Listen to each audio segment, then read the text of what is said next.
Et bonjour à tous, je suis ravi de vous retrouver pour cette nouvelle vidéo cyclisme. On est à Sèvres-Moine, donc c'est un groupement de communes. C'est la ville de Saint-Germain-sur-Moine dans une petite zone industrielle. Bien sûr, c'est la fédération FFC, la catégorie Access 3-4. Et on va partir pour une course plutôt plate de 60 km. On va faire 15 tours d'un petit circuit de 4 km. On va souvent repasser sur la ligne.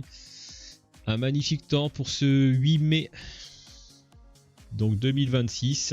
Un jour férié, on est vendredi et ça fait du bien de pouvoir faire une course le vendredi. Ça veut dire que je vais pouvoir enchaîner pour ma part sur un entraînement le dimanche.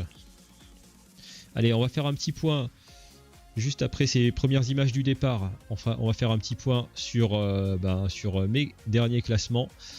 Comme d'habitude, je gère mon petit tableau. J'ai mis une petite nouveauté tout à droite. Il y a une colonne, c'est mon cumul de points. Voilà, l'avant-dernière colonne, c'est les points que je marque par course, et la dernière, c'est l'addition des points. Donc je suis actuellement à 15 points, et donc mes deux dernières courses, donc c'était 4e donc sur cette course de Saint-Germain, et l'avant-dernière 2e. Voilà, vous pouvez mettre pause sur la vidéo pour regarder un petit peu ces résultats. Donc je suis maintenant à 10 points de la montée en Access 2. C'est pas facile hein, de monter, c'est long. On va en reparler. Alors là, on est en tout début de course, premier tour. On découvre la course. On a essayé de partir avec Romuald Pépion. On a essayé de partir. Ici, on avait une petite montée roulante, environ 2-3%. Le petit compteur là de dénivelé, il marche pas bien en haut. Hein. Le compteur de vitesse, lui, est juste. J'ai réussi à le régler. Et alors là, on a essayé de partir, mais vraiment, c'est extrêmement dur. On a un léger vent de face là dans cette montée. Les efforts étaient vraiment très compliqués à faire et surtout le peloton suivait. Moi, j'ai l'impression que je commence à être connu. J'ai l'impression que je commence à être connu et donc marqué par les adversaires. Je trouve que j'ai de plus en plus de mal à sortir.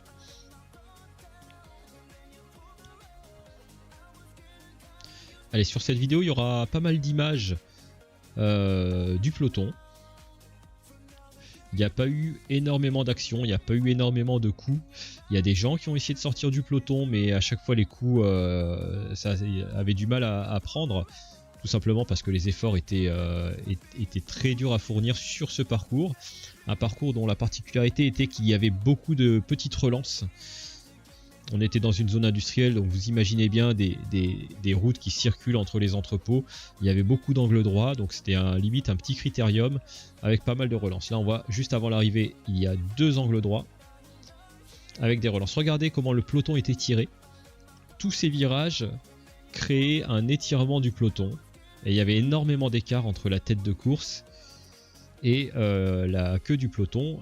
Et si on se retrouvait en fin de peloton, c'était très long pour remonter en tête de peloton et aussi très physique. Il fallait pas trop s'endormir non plus, il fallait quand même rester à l'abri mais pas trop loin non plus de la tête. Il y a toujours des images du peloton. J'espère que chacun pourra apprécier de se voir un petit peu et d'avoir un petit souvenir. Et si vous appréciez le contenu, n'hésitez pas à vous abonner, à mettre votre petit pouce. On a passé la barre des 100 abonnés sur la chaîne, c'est cool, moi ça me fait plaisir. C'est un petit nombre d'abonnés, hein, c'est modeste, mais ça fait plaisir parce que ça fait que de monter et les gens apprécient le contenu en général, donc c'est cool. Et merci à tous et à tous les nouveaux abonnés. Et on va continuer, je publie une vidéo à chaque fois que je fais une course. Et la semaine prochaine, il y en aura une autre. Normalement, j'ai regardé un petit peu le programme. Normalement, la semaine prochaine, il y a une autre course. Et cette course aura normalement une bosse. Ça risque d'être intéressant. Donc abonnez-vous si vous voulez la voir. On continue. Là, on est sur la grosse route départementale. On est en bas de la minimap, là il y avait à peu près 2 km de route départementale extrêmement roulante avec un faux plat descendant, donc ça passait les 50 à l'heure à chaque fois qu'on était sur cette route. Et puis on finissait par ces 2 virages qui nous conduisaient sur la ligne d'arrivée, des virages qui vont être cruciaux à la fin. Le placement va être crucial ici à ce niveau-là pour figurer sur cette ligne d'arrivée où il va y avoir le sprint final. Allez, j'en profite là rapidement parce que la vidéo va s'accélérer.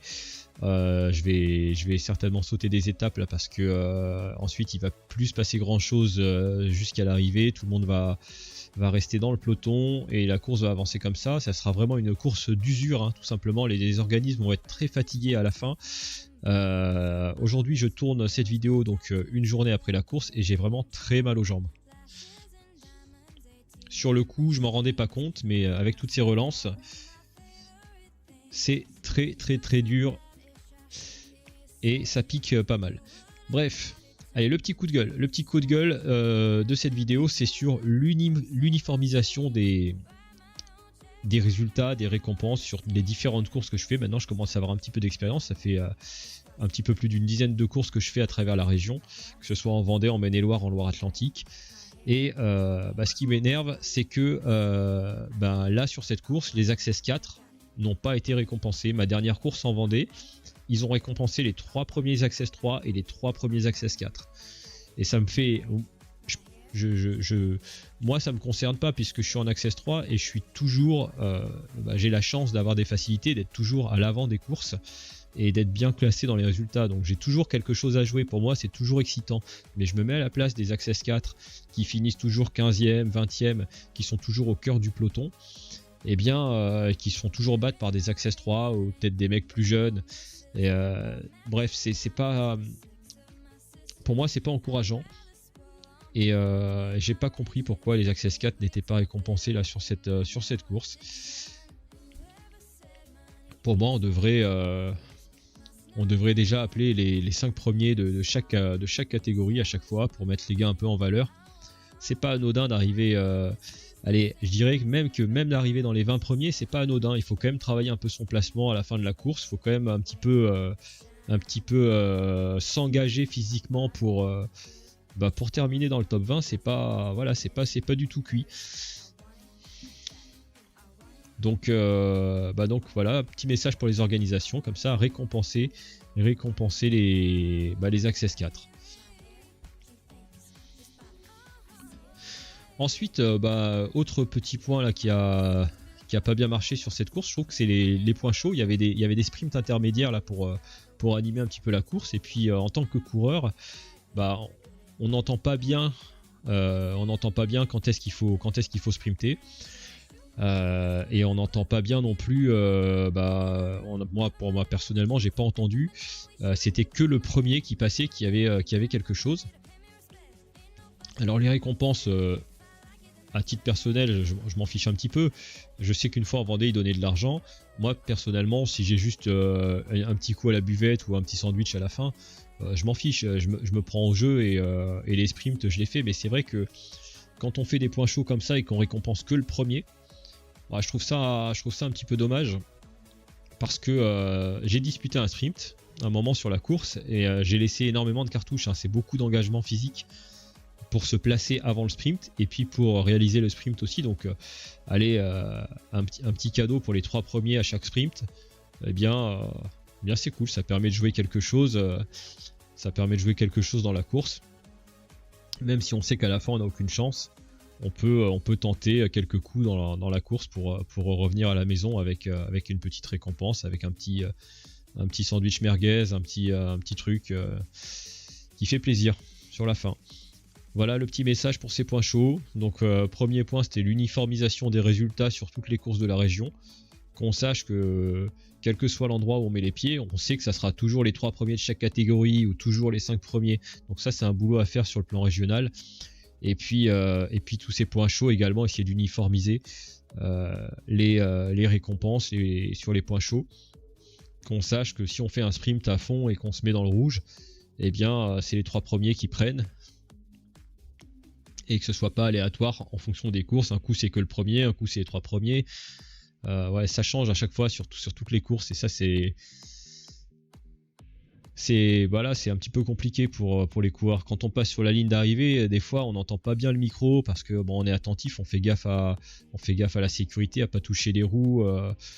On regarde un petit peu le nombre de tours qui restent, etc. On essaie de s'hydrater. Enfin bon, bref, il y a toujours quelque chose qui fait que On n'est pas forcément attentif à ce qui se passe au micro.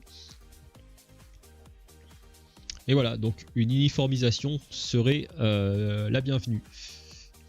À la fois pour motiver tout le monde, et puis pour une compréhension générale des règles. Allez, sur ce, on revient à la course. Actuellement, eh bien, je suis vraiment au cœur du peloton. Allez, le ralentissement au virage, là, le peloton qui est très étiré. Pour l'instant, je suis très très loin et il reste 4 tours avant l'arrivée. Donc il va falloir que je me replace.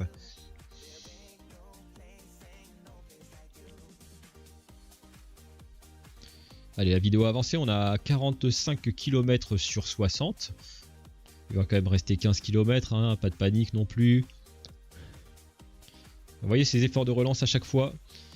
Ils sont filmés ici en caméra arrière. Ces genres de petits efforts étaient sans arrêt répétés. Et comme le peloton était très étiré, et bien à chaque fois qu'on reculait dans le peloton, il fallait faire pareil un énorme effort pour gagner à peine quelques places. Actuellement, il y a un trou, une cassure qui s'est faite.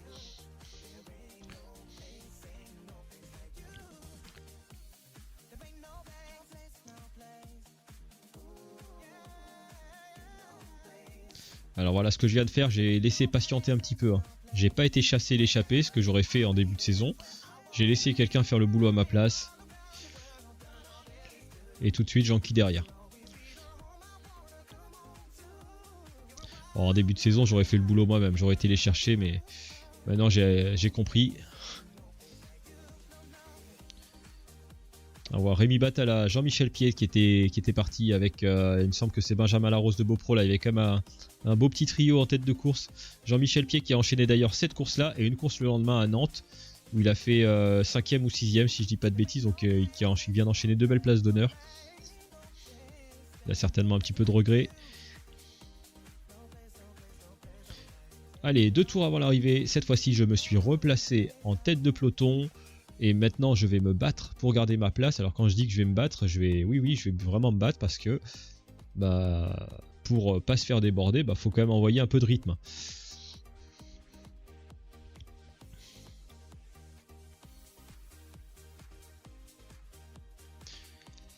Allez, sur ces 2 derniers tours, il me semble qu'il y a un coureur d'Angers qui est parti en solitaire.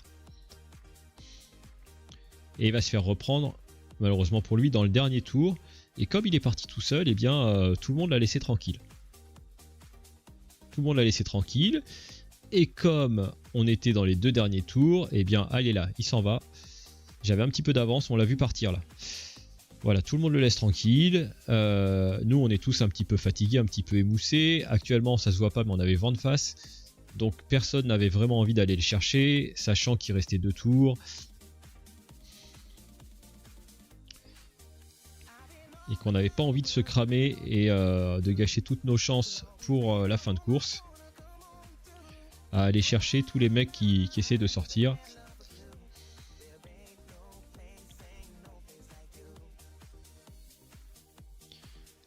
Allez, on est dans l'avant-dernier tour. Un petit peu d'hydratation. C'est important de bien penser à s'hydrater. Puis ça permet aussi d'alléger le vélo. Allez, on rentre dans le dernier tour. Là, on vient de passer la ligne d'arrivée. On rentre dans le dernier tour. Il y a un virage et là, le peloton est extrêmement étiré. Alors, je décide, en voyant ce coureur de Beaupro devant moi, je décide d'accélérer pour essayer de sortir.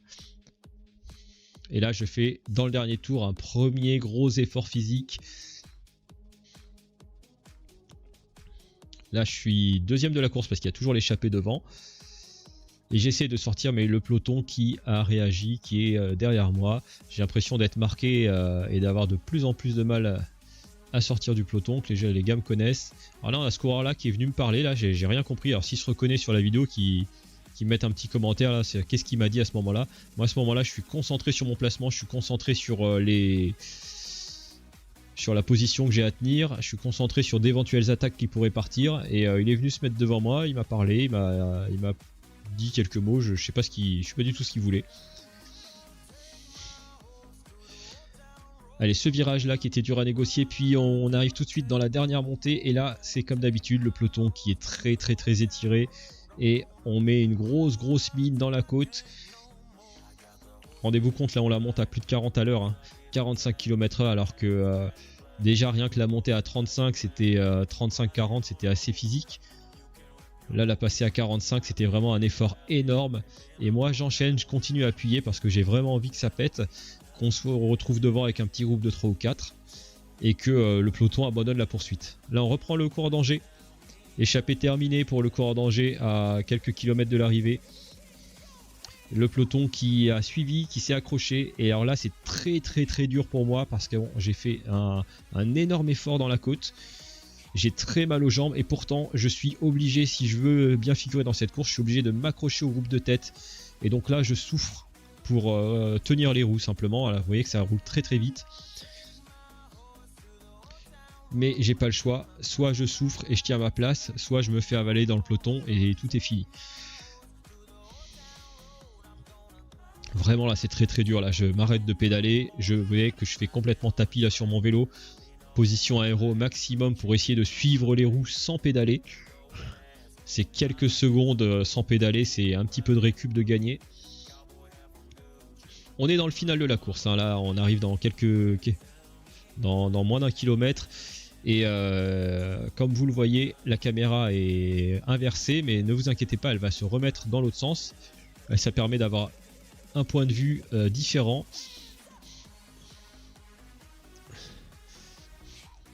On est vraiment dans le final, là, tout le monde se bat pour remonter, pour revenir à l'avant du peloton.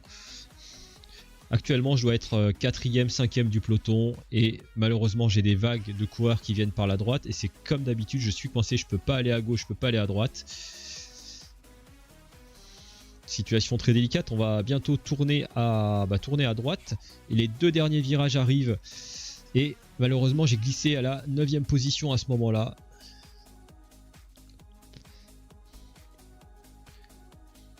Et le sprint final maintenant qui se déroule avec des coureurs de Bressuire qui tiennent la tête, suivi d'un coureur de Beaupro. Moi j'arrive à me faufiler tout doucement entre le coureur de Schmillet et le trottoir et je finis à la 4e place, un petit peu court. Je suis quand même très satisfait de cette place d'honneur. On voit tout de suite le ralenti, j'attaque le virage en 10e position à la lutte avec le coureur d'Andrézé avec son maillot vert. Je le passe en sortie de virage sur l'élan pour me placer 9e derrière ce coureur en rouge qui est toujours dans les bons coups, celui-là, coureur assez performant. Cette 9e place qui ne va pas bouger puisqu'on arrive sur un deuxième virage à droite qui va verrouiller un petit peu les positions, parce que ce n'est pas maintenant qu'on peut faire un effort. Et là je me retrouve donc avec la porte fermée sur la gauche avec ces deux coureurs et je décide de déboîter sur la droite. Je suis toujours 9e actuellement, des coureurs vont caler petit à petit. Je vais passer 8e. Et là, je commence à lancer mon allure, mais je vais être à nouveau bloqué. Je ne peux pas vraiment me mettre en danseuse parce que je reviens trop fort sur les coureurs de devant. Et la porte se ferme également. Je vais juste trouver un tout petit trou entre Jean-Michel Piette, là, ici en rouge, et le trottoir. Et je remonte 6e, je me fais passer 7e, c'est un coureur qui revient fort là sur tout à gauche de l'écran. Et enfin sur la ligne, je double tout le monde parce que je prolonge mon effort. Et 5e, 4e sur la ligne avec un petit quart de roue d'avance sur les autres concurrents. Malheureusement, les 3 premiers, ils ont la chance de faire un sprint complet sans être gênés, donc ils n'étaient plus rattrapables. On voit tout de suite les résultats avec Olivier Nolot, première victoire, il était vraiment très heureux donc de Bressuire, suivi de son ami David Cornuau, toujours de Bressuire, et de Doué Benoît. Doué Benoît qui avait déjà fait 4e à Verreyrand d'Anjou au sprint, donc il est toujours dans les bons coups. Ce coureur de Beaupro, je termine 4e. Je vous dis à bientôt, merci d'avoir suivi la vidéo et à bientôt la semaine prochaine pour une nouvelle aventure sportive. Ciao!